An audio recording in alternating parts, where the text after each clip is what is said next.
fuertes conmigo aquella tarde. No me quisieron llevar, me encerraron en la casa, pusieron doble llave. Yo me quedé pensando, y se ocurre un incendio, ¿cómo lograré salir? La ventana de mi cuarto da a la calle, tal vez en caso de emergencia podría saltar. No es lo mismo un brazo roto que, tú ya sabes. Acá en la colonia algunas casas son grandes, otras tienen patios amplios. El terreno que tengo al lado solía ser un baldío. Te menciono esto porque aquella tarde me quedé completamente solo. No solo en la casa, sino en la cuadra. Mis padres fueron a un velorio acompañados de mis tíos y mi abuela que vivían en la casa de enfrente y la de enfrente y al lado. Teresita y Manuel, que son vecinos, también fueron. El taxista y sus hijos, que en aquel entonces ya todos eran mayores. No sé si solo es una tradición de aquí o es exclusiva de mi familia, pero a esos eventos nunca van menores de edad. Por eso me encerraron, porque no querían que los fuera a alcanzar, dado que ya me habían avisado que no iban a llegar en toda la madrugada. A las 9 de la noche se acabó la programación en la televisión. Después de un par de minutos de estática, comenzaron a circular anuncios locales. Un restaurante mexicano a unas cuadras de la casa. Una casa de retiro para adultos mayores que quedaba cerca de todo, del mercado, de la plaza, de unos campos privados de fútbol, de una escuela y del cementerio. Entonces tenía 16 años, pero no era como el resto de muchachos de la colonia. A mí me prohibían muchas cosas, quedarme despierto después de cierta hora, por ejemplo. A las 10 yo ya debería estar en la cama. La cosa era que yo no tenía sueño. Lo malo de todo esto era que no había absolutamente nada que hacer. Mal momento para prestarle a uno de mis primos la consola. Hubiera podido jugar Halo la noche entera. Sabía que no vería llegar a mis padres, ni a mis tíos, ni a mi abuela, sino hasta el día siguiente. No obstante, no podía dejar de asomarme por la ventana para ver si los veía aparecer en la esquina. Al día de hoy, las cosas han cambiado por acá, pero la manera en que todo estaba dispuesto en aquellos años lo tengo bien grabado en la memoria. Aún hay mucha tierra en las calles, esa nunca he sabido de dónde sale.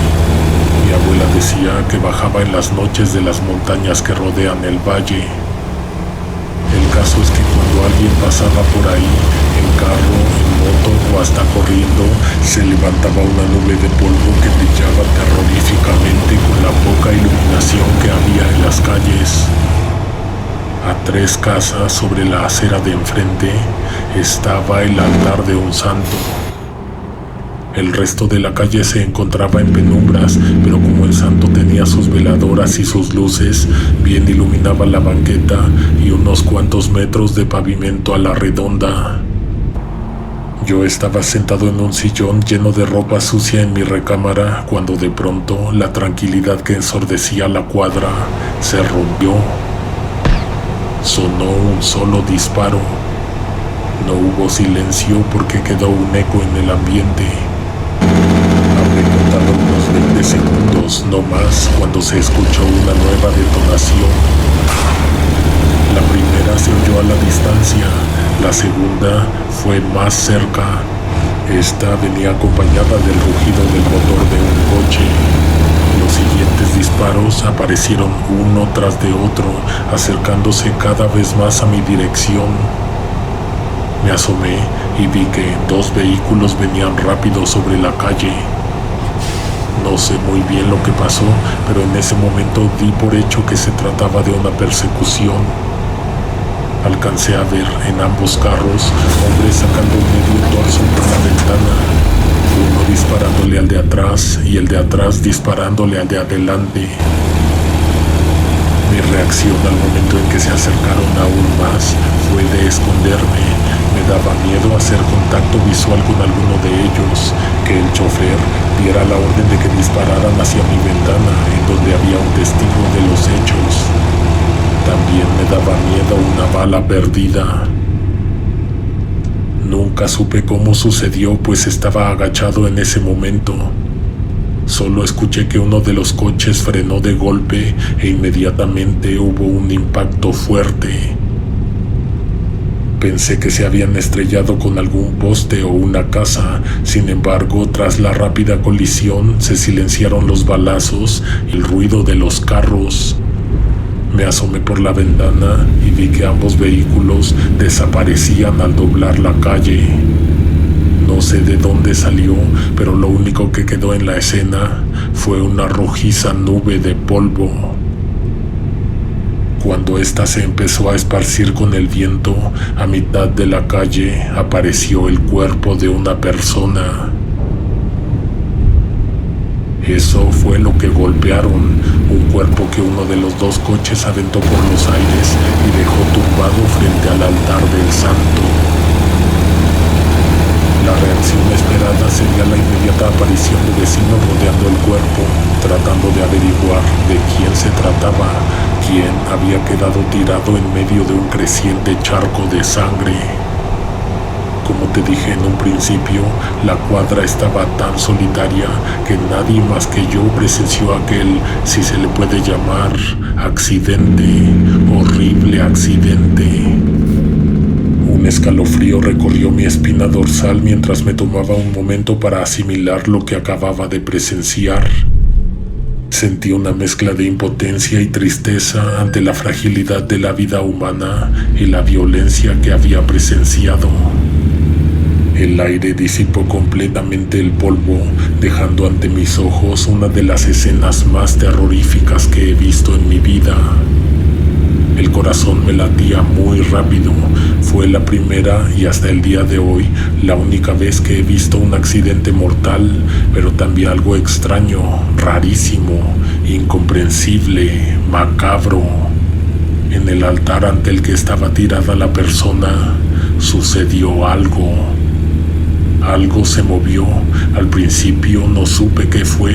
Fijé mi atención en la pequeña capillita hasta que volví a ver movimiento. La segunda vez lo vi más claro. Sin embargo, no pude sacudir mi mente y pensar que no había sido mi imaginación. El santo tras la vitrina se movió. Quise pensar que había sido el viento, aunque también me vino una mezcla entre miedo y deseo de presenciar algo religioso sobrenatural. No fue una corriente de aire, lo sabía bien. No solo se le movió la túnica, el santo acercó su rostro al cristal para apreciar mejor al sujeto que yacía a media calle. El rostro de la persona ya no sufría, se veía sin vida. Sin embargo, de cuando en cuando el cuerpo se sacudía en terroríficas convulsiones que me provocaban desesperación, pues sabía que tenía la obligación de hacer algo al respecto. Llamar a emergencias, a la policía, gritar para que alguien acudiera a brindarle el apoyo que yo no podía darle por varias razones. Por mi edad, porque ni siquiera tenía idea de cuál era el número que tenía que marcar en el teléfono, y porque me encontraba encerrado en mi casa. Lo siguiente que ocurrió me hizo dar un trago amargo, y no sé por qué, pero me provocó vértigo y un extraño mareo. Sería porque jamás imaginé que vería algo así. La puerta del altar se abrió lentamente sin que nadie la estuviera jalando o empujando. El santo, no sé si era de madera o de yeso, pero a pesar de ello, se estaba moviendo de manera extraña. Antes de salir del altar, se agachó un poco y con mano temblorosa tomó una de las veladoras que tenía ante sus pies. Intrigado y atemorizado, no pude apartar la mirada. Aquella figura se irguió de nuevo y con una peculiar rigidez bajó del altar. No puedo decirte si aquel santo tenía conciencia de sus alrededores, si solamente se estaba acercando, guiado por la energía de vida que escapaba del cuerpo del accidentado. No quería que me viera, pero al mismo tiempo algo dentro de mí pedía a gritos que se supiera que de una escena tan impactante como esa, yo estaba siendo testigo. Si hubiera podido grabar, lo hubiera hecho. Lo malo es que no tenía con qué. Además, estaba tan asustado que ni siquiera lograba moverme de mi sitio, ni siquiera para ir a buscar una cámara fotográfica a la recámara de mis padres. El santo se acercó poco a poco al herido. Agachó un poco la cabeza para mirarlo con sus ojos vacíos, de madera o de cristal. Luego se inclinó con una insólita contorsión y ante él puso una de las veladoras.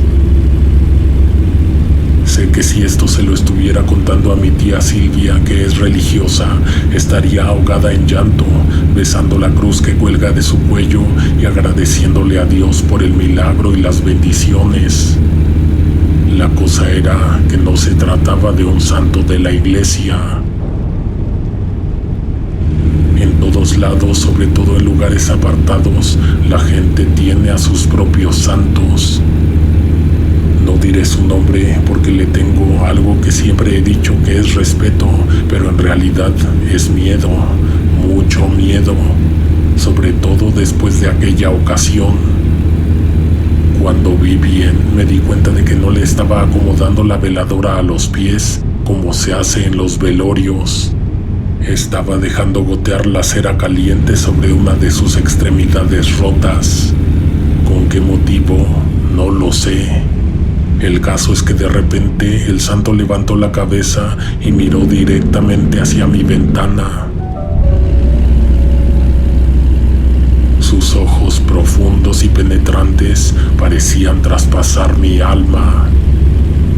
Me sentí paralizado, incapaz de moverme o respirar. Un doloroso escalofrío recorrió mi cuerpo cuando sus labios se curvaron en una sonrisa macabra. El santo extendió su brazo hacia mí, señalándome con su dedo rígido. El terror se apoderó de mí mientras retrocedía, alejándome de la ventana. Cerré las cortinas de un golpe, deseando con todas mis fuerzas que aquella pesadilla llegara a su fin. Me quedé mirando hacia allá, a pesar de que entre la calle y yo estaban aquellas cortinas que bloqueaban mi vista. Solo vi que de un momento a otro algo iluminó el exterior. No como una segunda vela, no como el foco de una casa o un nuevo reflector en el altar. Era una llamarada que tomó su tiempo en alzarse y rugir. Me asomé temerosamente y entonces vi dos cosas que me hicieron temblar. El santo estaba de vuelta en el altar con su postura inicial y la puerta de cristal cerrada, pero eso no era lo que ardía en llamas, era el cuerpo. Un cuerpo tendido sobre el suelo que se retorcía en medio de las feroces llamas. Esto que te cuento me aterra en distintos grados, por eso nunca me atreví a decir que yo había sido la única persona que vio los horribles acontecimientos. ¿Tú no crees que me encerrarían en una institución si les dijera que, después de haber sido impactado por un auto a gran velocidad, uno de los santos más queridos de la comunidad se bajó de su altar a incendiar el cuerpo del accidentado? No sé si a ti te pase lo mismo, pero el remordimiento que me tenía inquieto, incómodo e insomne se disipó semanas adelante cuando me enteré de que el fallecido era ni más ni menos que un hombre que había abusado de muchas personas. No daré detalles, pero cometió crímenes espantosos contra gente inocente. Entonces la cosa cambia, ¿cierto? Incluso se aclara la confusión. ¿Por qué una figura divina, entre comillas, haría algo así? Pues porque el santo actuó como debía hacerlo. No fue un castigo, sino apenas lo que aquel horrible sujeto se merecía.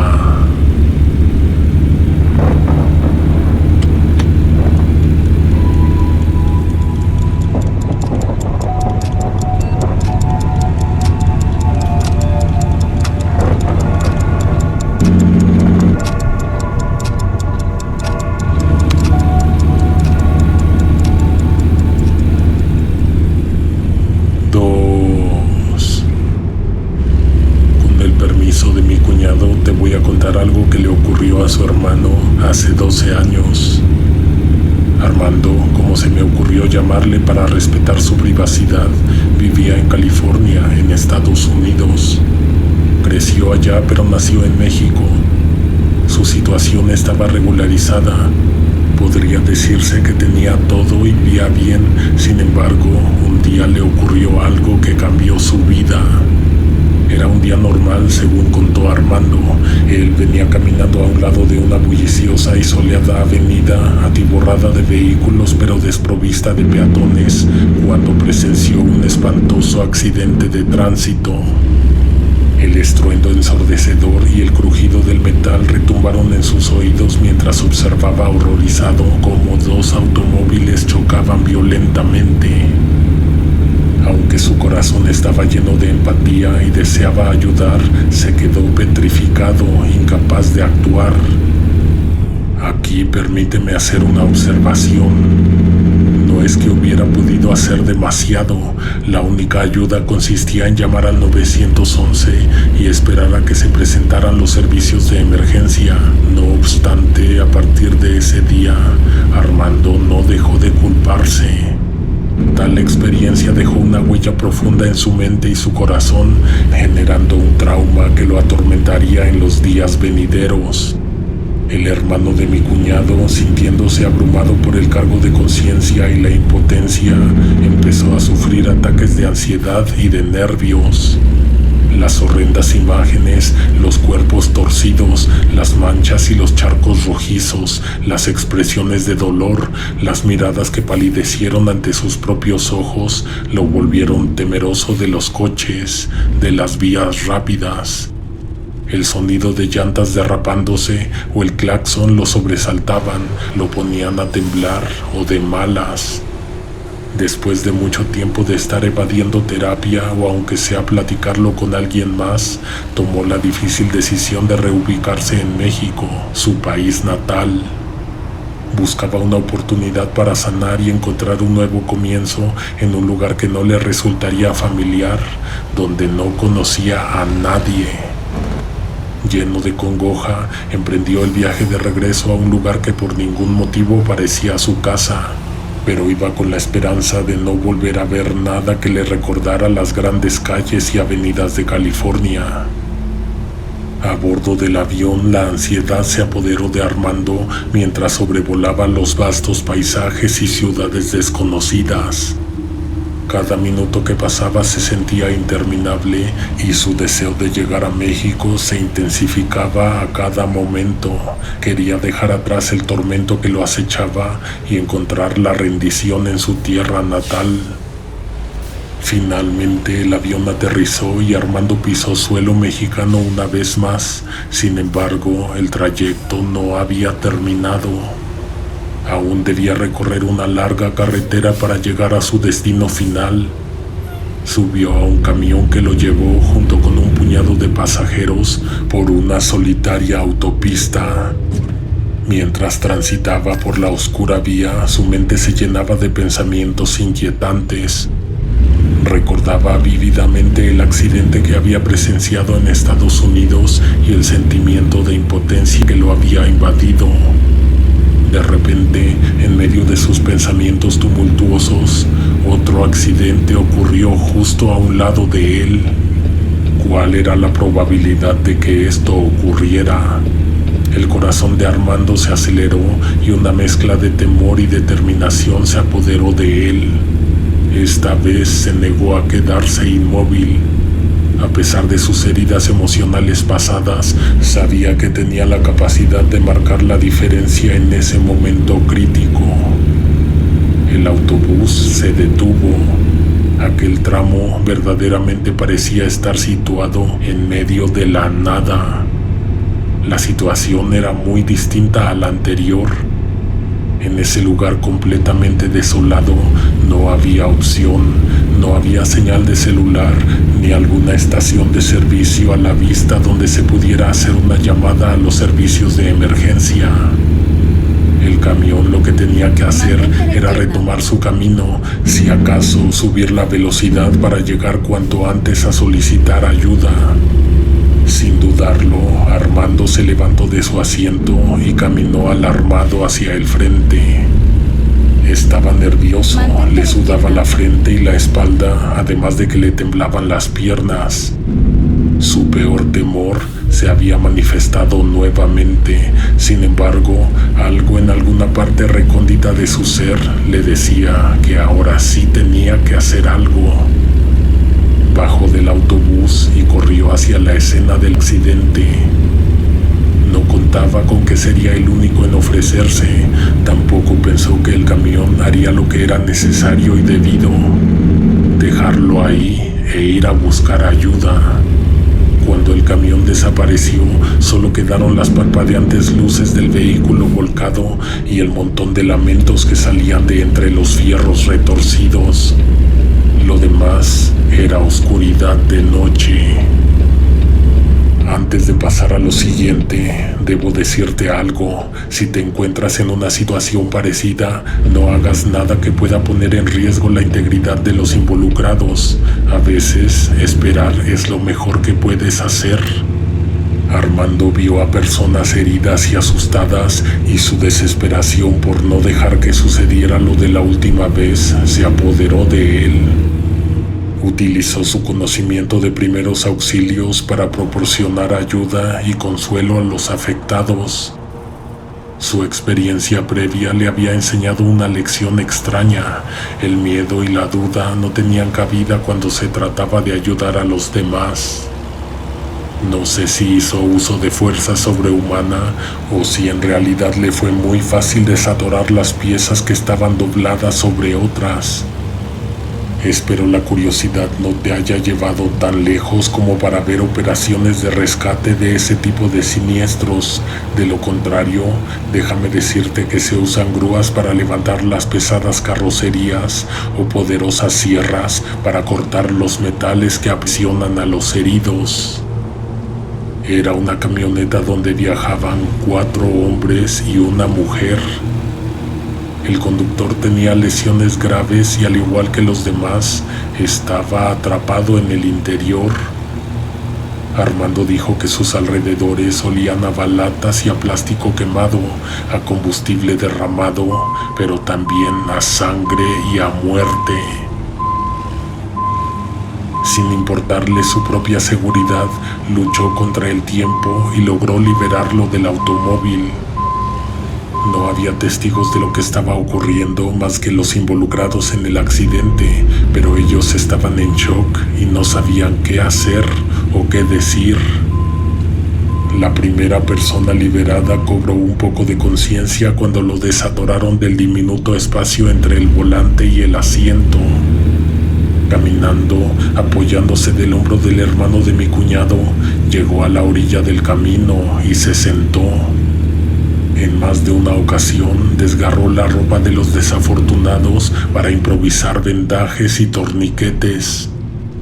La adrenalina corría por sus venas, impulsándolo a superar sus propios miedos y limitaciones. La mujer iba en el asiento del copiloto. Ella era la que parecía llevarlas de perder. Sus piernas estaban prensadas con el tablero. Armando trataba, pero no encontraba manera de liberarla. Ver cómo se le iba la vida le recordó aquella frase que se repite muy seguido en todos lados: cada segundo cuenta, especialmente porque lo que más la estaba afectando era el cinturón de seguridad que daba vueltas alrededor de su cuello. Cuando estaba intentando arrancar la gruesa cinta al otro lado del asiento, tuvo que pasar por encima del torso de la persona. Fue ese el momento en que escuchó un susurro que le erizó los vellos de todo el cuerpo. «Déjame morir aquí». De pronto, como si se hubiera formado un vacío frente al vehículo, algo implotó. El espacio entre el tablero y los asientos de adelante se expandió, permitiendo, ahora sí, que la mujer fuera liberada. Ya solo hacía falta cortar el cinturón de seguridad. Todo lo que te estoy diciendo ocurrió por lo largo de eternos minutos. Armando no debió estar haciendo lo que estaba haciendo, o sea, poniendo en riesgo de romperse el pequeño hilo de vida que guardaban los pasajeros de la camioneta. Ayudó a la pasajera a salir, también la condujo caminando a la orilla del camino junto con su compañero. Esta siniestra crónica se repitió con todos y cada uno de los tripulantes. A unos los jaló, a otros los sacó por la ventana, los arrastró por el pavimento hacia el acotamiento. No se dio las manos y la ropa, sino hasta que a lo lejos las luces de los servicios de emergencia se empezaron a notar. Tenía heridas, quemaduras, raspones, arañazos que seguramente se hizo con la carrocería retorcida. También estaba embarrado de coágulos rojos y marrones. Eran sus propios fluidos y la sangre de sus heridas, pero también la de los demás. Le tomaron fotos para documentar el caso, fotos que vio mi cuñado, pero que por ningún motivo me enseñarían a mí o me permitirían mostrar. Decían que parecía como si se hubiera sumergido en una alberca roja, hasta la cara la tenía pintada del color de la muerte. Pero ¿sabes qué fue lo peor que ocurrió esa noche? El despertar del hermano de mi cuñado. Cuando la ayuda se presentó, se llevaron un susto horrible, casi de infarto. Efectivamente, Armando había ayudado, entre comillas, a esas personas. En el momento en que las inspeccionaron a todas a la orilla de la carretera, las encontraron sin vida. No fallecieron a la orilla del camino, sino en el accidente. No sé si deba contarte los detalles, pues a mí me quitaron el sueño por varias noches. La muchacha no tenía piernas, no sé cómo es que Armando dijo que había salido caminando del vehículo. Entre sus brazos abrazaba su cabeza como si se tratara de un bebé al que estuviera arrullando. Igual con el conductor, el pasajero 3 y 4. Un último detalle, uno que me parece el más perturbador, es que todos sonreían, pero no como si estuvieran dando las gracias, más bien como si se estuvieran burlando de algo o de alguien.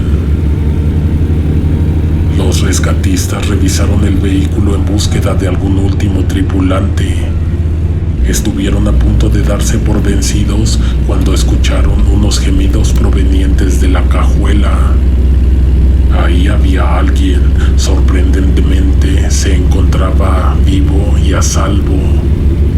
La parte trasera de la camioneta estaba colapsada también, sin embargo, en la cajuela se formó una cápsula de aire que mantuvo casi intacta a una persona que, extrañamente, viajaba ahí. Tenía manos y piernas atadas y una mordaza impidiéndole hablar o gritar. Cuando la pudieron liberar y conducir a la ambulancia para darle atención, la persona se puso a gritar con horror. Estaba en shock, como cualquiera lo hubiera estado, pero es que hay algo que no hemos considerado. Las 5 personas a bordo de la camioneta la llevaban secuestrada. Poco antes de que la inmovilizaran en la camilla para que abordara la ambulancia y llevársela al hospital, se levantó y miró a la orilla del camino. Vio al grupo de personas en horribles posiciones y aterrador estado. Sus gritos se pausaron un momento y se convirtieron en sonoras carcajadas.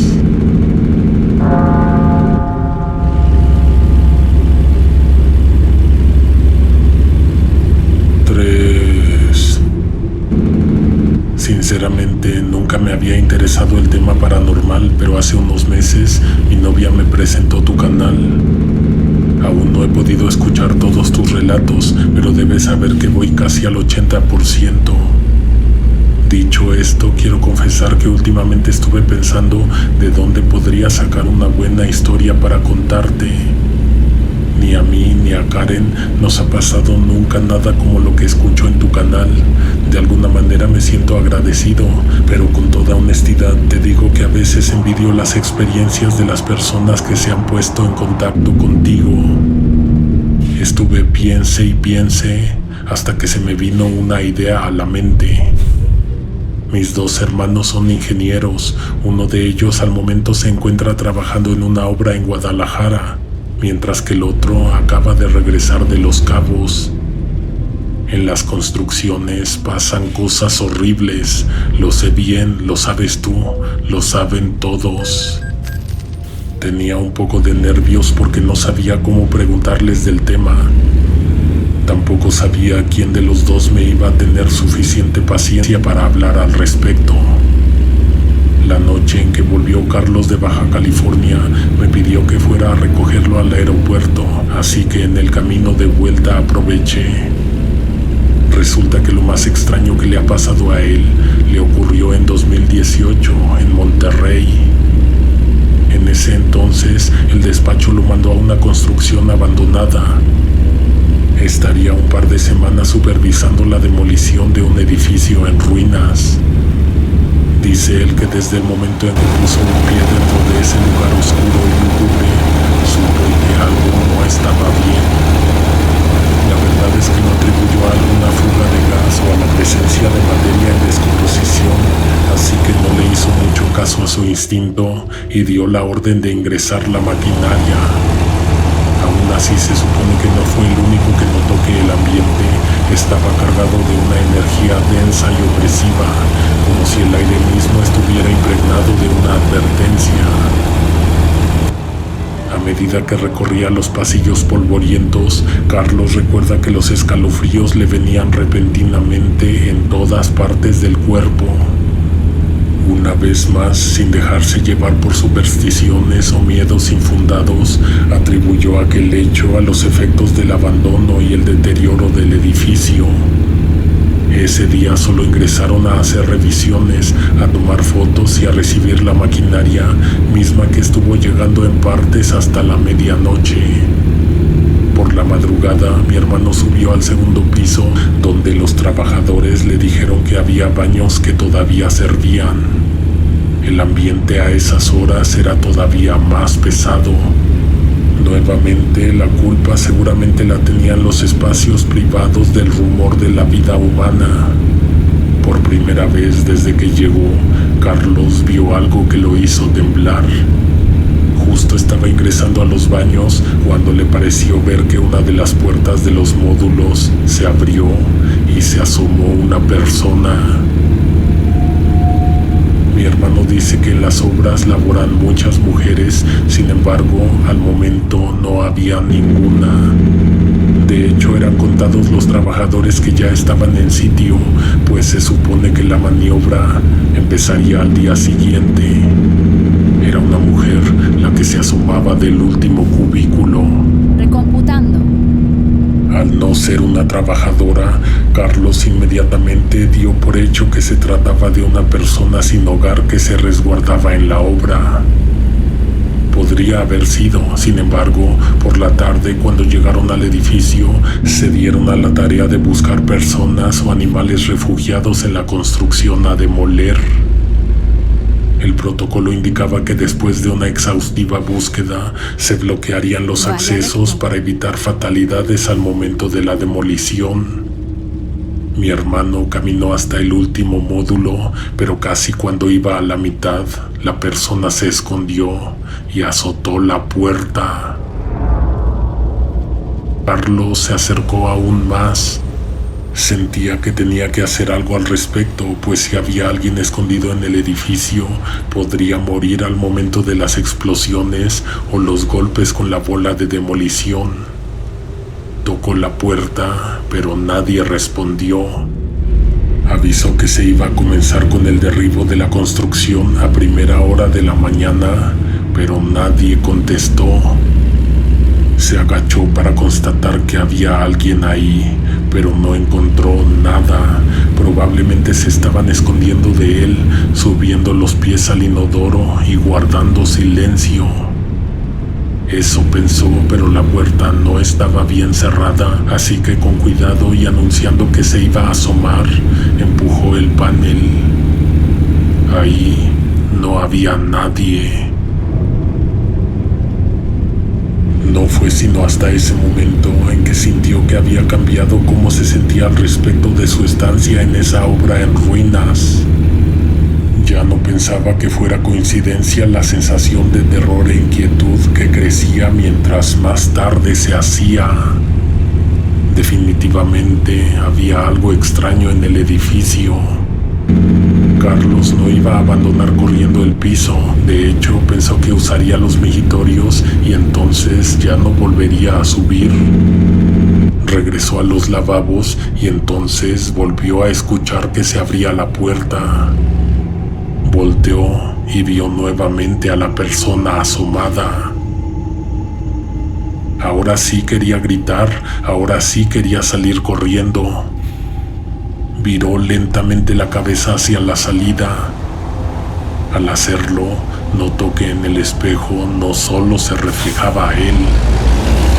Detrás había un sujeto con un saco que le quedaba grande y una cara pálida. Miró a sus espaldas y no lo vio. Lo que le provocó más espanto fue saber que sí había alguien atrás de él, pero no podía verlo. Un brazo frío e invisible le rodeó el cuello y le apretó fuerte. En el espejo se veía que era el sujeto con la ropa llena de polvo quien lo estaba atacando. Sin embargo, a sus alrededores no podía ver nada. Todos se van a morir aquí. Fue lo único que escuchó antes de perder la conciencia por la presión que estaba sintiendo en el cuello. ¿Cuánto tiempo estuvo ahí? Tal vez varias horas. Por la ventana de aquella amplia pieza comenzaba a colarse luz de amanecer. Nadie lo buscó. Nadie buscó al ingeniero, nadie notó que hacía falta. Cuando salió, aparentemente alguien ya había dado la orden que él tenía que dar. Las máquinas estaban encendidas y comenzando su labor.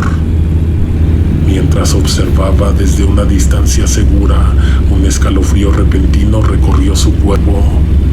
Miró hacia arriba y, para su horror, vio que la grúa se tambaleaba peligrosamente, como si una fuerza invisible la estuviera sacudiendo con furia.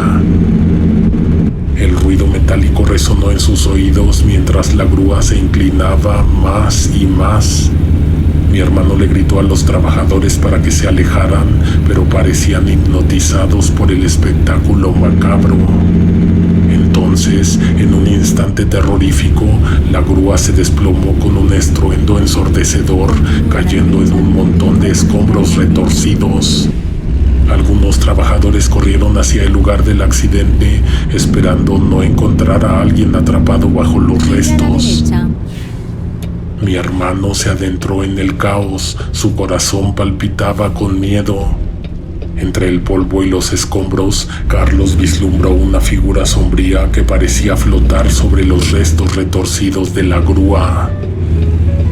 Era el hombre del saco que, como si estuviera hipnotizándolo, lo llamaba con la mano a la vez en que Carlos obedecía.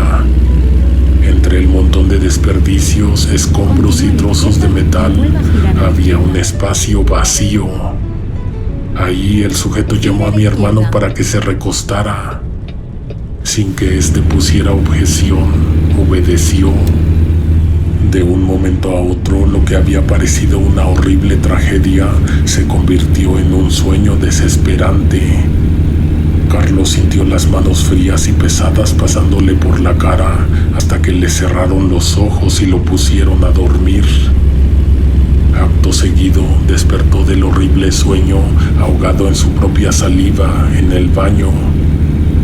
El corazón le latía al máximo, sin embargo, algo le decía que las cosas no estaban tan mal como él las había visto segundos atrás. Era de noche aún, todavía no amanecía. El horrible accidente con la grúa apenas había sido una horrible pesadilla. No obstante, Carlos sabía que todo eso le había sido mostrado ante sus ojos por alguna razón. Mandó a revisar la máquina. Efectivamente, algo andaba mal, algo no funcionaba bien. Sí o sí, la grúa se iba a desplomar al hacer los primeros intentos de demolición. No era un cálculo, era una realidad. Mi hermano no sabe quién o por qué le advirtieron de la tragedia, pero lo agradece. De hecho, antes de tirar el edificio, le pagó a uno de los trabajadores para que mandaran a traer a un padre para que bendijera el sitio. No inmediatamente, pero la densa atmósfera que provocaba intranquilidad se fue.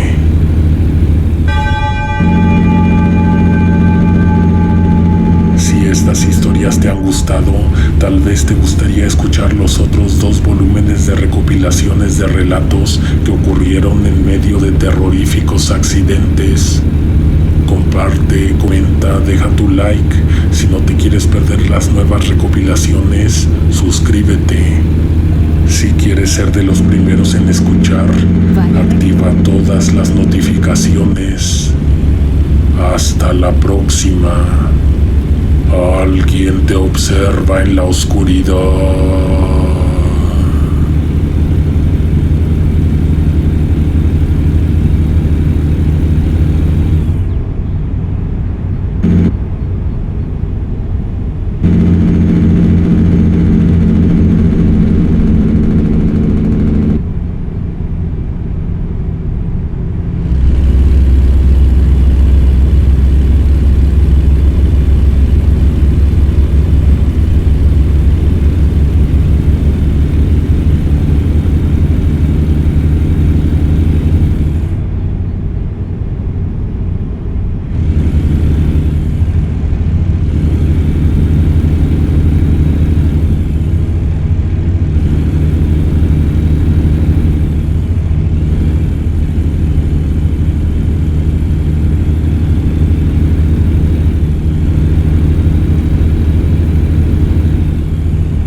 Continúa a la izquierda y vuelva a girar a la izquierda.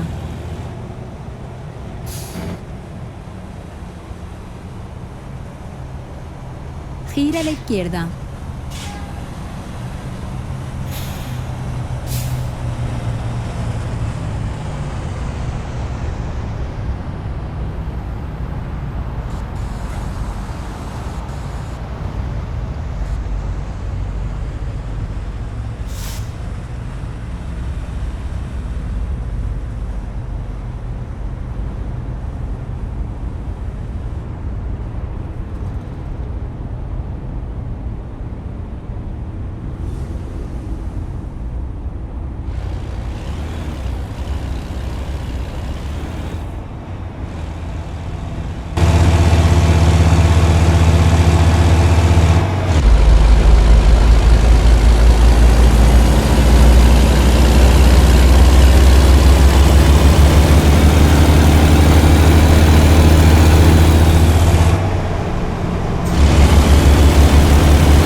Continúe a la derecha y vuelva a girar a la derecha. Gira a la derecha. Esté preparado para girar a la derecha.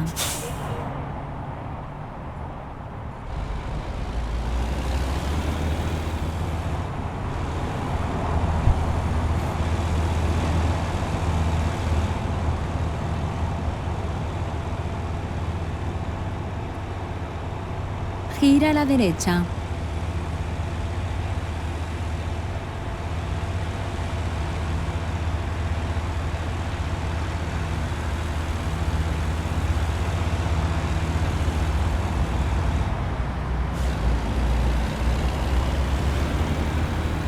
Esté preparado para girar a la izquierda.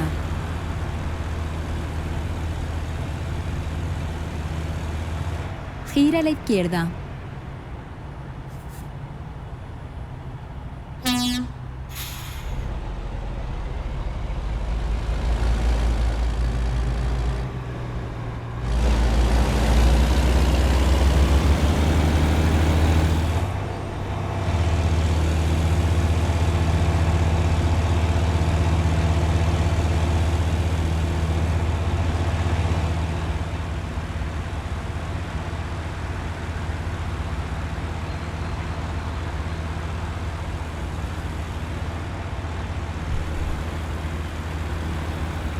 Esté preparado para girar a la derecha.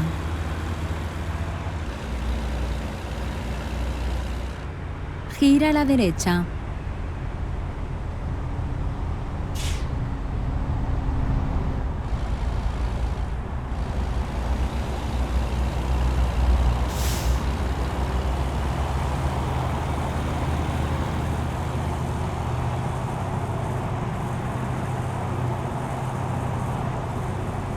Continúe a la derecha y vuelva a girar a la derecha.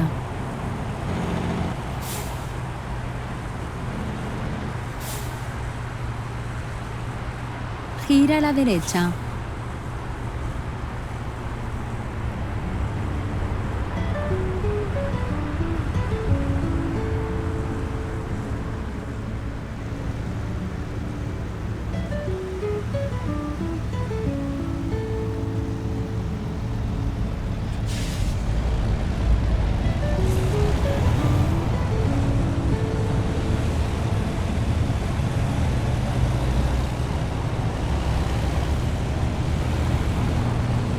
Continúe a la derecha y vuelva a girar a la derecha.